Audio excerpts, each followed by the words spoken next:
What's going on, guys? A little bit different video today. I want to address how to find insanely profitable products for your Amazon FBA business. This isn't going to be one of those clickbaity videos where it's just a bunch of BS, people trying to sell you something. I'm going to give you the cold hard, what you actually have to do to find these insanely profitable products, and it's not going to be as easy as other people might make it seem. So obviously we're going to have a couple steps involved in here. The number one step that we're obviously going to have to start with is your ability to at least get a general understanding of sourcing. And if you don't already know that by now, you need to be checking out my page on Instagram and TikTok or my YouTube video where I show you how to source. That is the number one thing you need to be worried about. So you need a general understanding of sourcing products for Amazon FBA. Now, when you're starting out, there's a couple different methods that you want to implement. I think the easiest one for new beginners is just the reverse sourcing, because this way you don't have to actually go to Google and track products back to Amazon. You can just start on a pretty good base of already fast moving products and track the products that are already on Amazon that are selling fast. And then you just have to track that back to Google. So it makes the process a lot easier because you already know what products are selling and you just need to find them on Google rather than going from Google and trying to find the products on Amazon where you're looking through a bunch of different listings, stuff isn't selling. And as a complete beginner, you're not really gonna have an understanding of what you're looking for. So you definitely need a general understanding of sourcing. And if you're new, again, you wanna start with reverse sourcing. Trust me, as we build up on these other steps, it will lead to finding these insanely profitable products that we all wanna be selling, long-term products that are gonna be consistent in your business, that you can restock, that are making you high margins. But you can't get ahead of yourself in the beginning, okay? You only want to focus on finding products to begin. That is your number one goal, general understanding of sourcing. I would start with reverse sourcing. And then once you're able to reverse source, I would move on to Keepa product finder. Learn this method because you can really implement both of them together to really lead you to some fire products. And then after you kind of got all this stuff down, that's when you really want to transition to manual sourcing, because this method is definitely the hardest, and it's the hardest to do as a beginner because you have no idea where to look. But once you get an understanding of these two, you're gonna know what websites to go to. You're gonna know what websites have the best deals, the best promotions. So manual sourcing is gonna be way easier once you've already done both of these. And then this will obviously be easier because you already know what you're looking for. And the products you find manually sourcing, generally speaking, are gonna be the products that are going to be the longest lasting, best replenishable, highest margin products in your business, because less people are going to be having access to them because most people are doing these methods to find majority products. So eventually you want to stand out, and this is where the elite sellers are eventually getting to after they've mastered this and are consistently selling product on Amazon. But we still haven't gotten to the insanely profitable products that are going to be lasting us long term.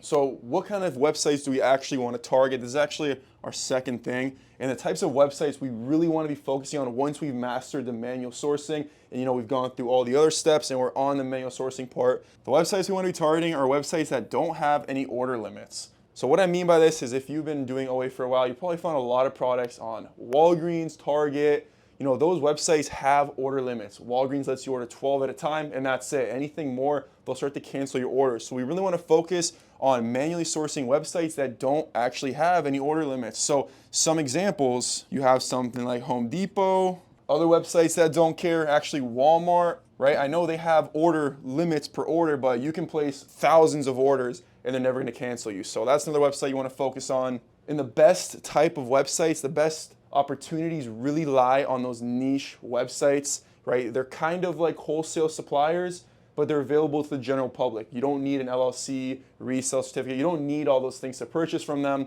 There's a lot of websites like that across the internet. I can just give you one example in this video, something like DK Hardware. If you're not familiar with them, just check out their website, look them up. And you wanna be targeting websites that are kind of formatted like this company, because again, they're kind of like a wholesaler, but they're available to the general public. So you can even contact them and put in custom orders for thousands of units, right? These are the ones that really help us scale, because what's the point of finding an insanely profitable product if we can't order as many as we want?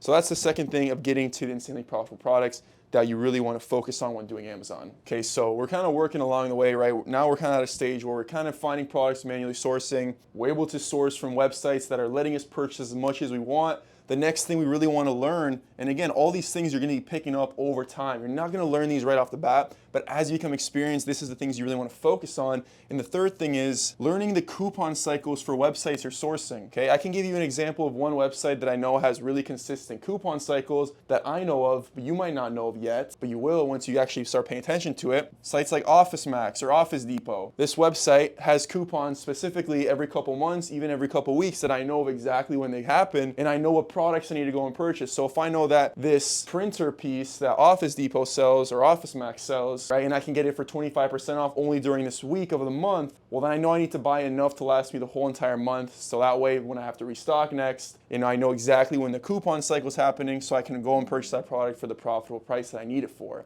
because other times it doesn't work. Other websites that have coupon cycles like this, Staples, they have really specific coupon cycles, and they have massive discounts if you know when they're happening, right? You can really capitalize on products from there. But obviously as a beginner, when you're trying to find insanely profitable products, you're not gonna know this. So that's why I'm making this video. So you can kind of be aware and actually look out for it, right? Once you're able to manually source, you're sourcing from websites that don't have order limits, and you know coupon cycles, you're getting closer to that final stage of finding the insanely profitable products. Okay, so now we kind of have an understanding of the products we want, where we're sourcing from. The next thing that you want to focus on, this is going to be is your business as a whole. This isn't really sourcing, but this is like the finishing touch to this whole thing. The first three are what you want to implement right away, but then once you're able to do all that, you want to have a wide catalog of products. Now the reason is because you're not going to know a product's insanely profitable, right? You'll know it's profitable at the time being, but you're not going to know the length of it, how long it's going to be profitable for, what's the consistency of it, what's the return rate. You're not going to know that until you get a wide catalog. I'm talking hundreds of different products. Bring in everything you find profitably,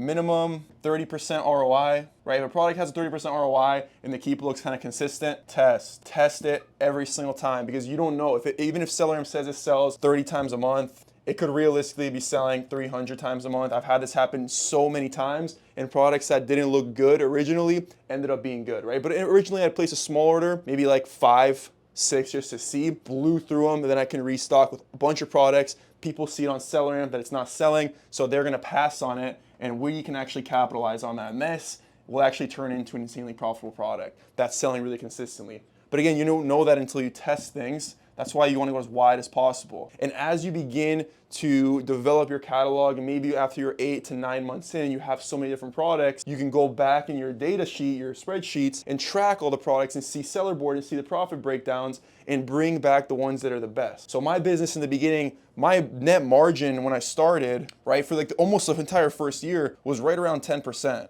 Which is very tight, right? Very minimal. The profit numbers are good because they're doing a lot of volume, but there's a lot of leakage, right? Realistically, this was probably even less than 10% after everything was all said and done because of lost products, return, everything adds up. So realistically, with an Amazon business, if you want to stay very healthy, you want to be anywhere from like a 16% to like a 25% ideal. Obviously, the more the better, but minimum 16%. You can actually notice income coming in, notice a profit. So getting to this stage, you'll only be able to get there after you've tested a bunch of products. And that is literally how you build out a catalog of insanely profitable products. So step one is learning the general sourcing guides, getting to a point where you can manually source. Then you're manually sourcing sites that don't have any order limits. So you become familiar with them, and you become familiar with their coupon cycles so you can really capitalize on top level products at the cheapest price to stay competitive. And then you always want to go as wide as possible and keep the best sellers. That is how you're going to build out a massive catalog of insanely profitable products.